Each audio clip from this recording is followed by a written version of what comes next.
कभी कभी आप महसूस करते हैं कि आपको अचानक एकांत पसंद आने लगता है। वो शख्स जो सामाजिक रिश्तों और लोगों के बीच बहुत समय देता था, वो पाता है कि अचानक उसे एकांत में रहना अच्छा लगने लगता है। तो आप समझ लें आपकी छठी इंद्री जागृत हो रही है। और जब छठी इंद्री जागृत होने लगती है या पहले से जागृत है, तो आपका मस्तिष्क नकारात्मक चीजों को बड़ी जल्दी हर्ट करता है।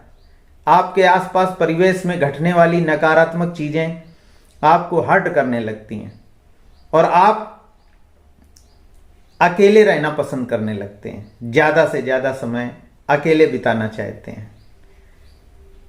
फिर एक दूसरा चरण पैदा होता है कि आपका मस्तिष्क जब चेतना का स्तर बदलता है, मस्तिष्क निचले स्तर से उच्च स्तर पर जाने लगता है, तो चेतना के इस बदलते हुए स्तर में जो बहुत धीमी प्रक्रिया है, तो आपके अंदर निष्क्रियता का भाव आने लगता है। आप थोड़े अनमने और निष्क्रिय सा अपने को महसूस करते हैं।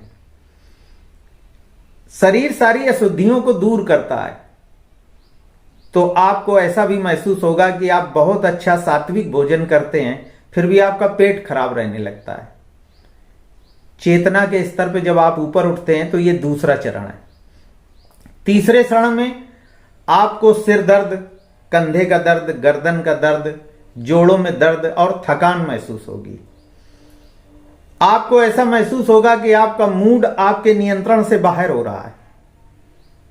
आपको कभी कभी ऐसा भी लगेगा कि आप स्वयं पागल होने की स्थिति में। चेतना, इसका कारण क्या है? चेतना पुरानी ऊर्जाओं से मुक्त करके और आपको नई चेतना की ओर ले जाती है। ऐसे में इस प्रक्रिया में आपको कुछ पुरानी परिस्थितियां, पुरानी चीजें याद आने लगती हैं और उन्हीं चीजों को याद करके आपके अंदर अचानक निराशा और अवसाद पैदा होता है। डिप्रेस्ड हो जाते हैं। इसीलिए चेतना के स्तर पर जब छठी इंद्री जागृत होती है, तो आपने देखा होगा दार्शनिक और विचारक लोग कभी कभी मूडी, अनमने, निष्क्रिय या कभी कभी एकांत में रहना पसंद करने लगते हैं और मस्तिष्क की हालत करीब करीब डिप्रेशन में चली जाती है। लेकिन आप धैर्यपूर्वक इस परिस्थिति को देखें और अपने आप को चेतना के पुराने स्तर से मुक्त होने दें, कतई घबराएं नहीं। इसके बाद फिर एक और चरण आता है कि आपकी नींद में रुकावट पड़ेगी। आपकी नींद टूट जाएगी, कभी देर में आएगी, नींद आपकी अनियमित हो जाएगी, क्योंकि चेतना अपने चक्र से उठकर ऊपर के अन्य चक्रों तक जाने लगती है। तो जब चेतना ऊपर के चक्रों की ओर बढ़ती है, तो शरीर और मस्तिष्क को उन चक्रों की आदत नहीं होती है। पुरानी आदत से छुटकारा पाने में समय लगता है और चेतना जब ऊंचे स्तर पर चक्रों में बढ़ती है, तो आत्मसात करने में, एडजस्ट करने में दिक्कत आती है। इसीलिए छठी इंद्री जागृत होने के एक आगे के चरण में आपकी नींद में अनियमितता पैदा हो जाती है। आप इस चरण को भी धैर्यपूर्वक स्वीकार करें।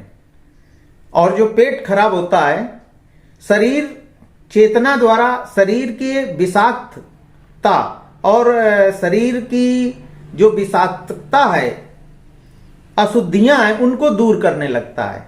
ऑटोमेटिक ऐसी प्रक्रिया चालू हो जाती है।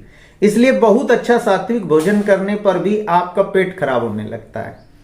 और फिर जब इन चरणों को आप पार कर जाते हैं, तो छठी इंद्री जागृत होने का अंतिम जो चरण आता है, उसमें आपका मस्तिष्क उन तमाम ब्रह्मांडी शक्तियों से बात करने में सक्षम हो जाता है जिनके अस्तित्व के बारे में आप अनभिज्ञ होते हैं।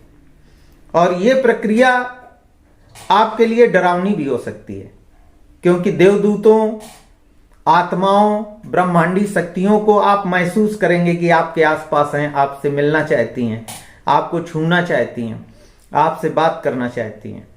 और इस प्रक्रिया में जब आप ध्यान की ओर बैठते हैं और कम से कम भोजन लेते हैं तो आप उन शक्तियों से बात करने में सक्षम हो जाते हैं। इसलिए अगली बार जब आपको लगे कि आपको एकांत पसंद आने लगा है, लोगों की भीड़ भाड़ से, नकारात्मकता से आप दूर होने लगे हैं, या आप अवसाद में हैं, नींद में खलल पड़ रहा है, तो आप इन चीजों से घबराइए नहीं।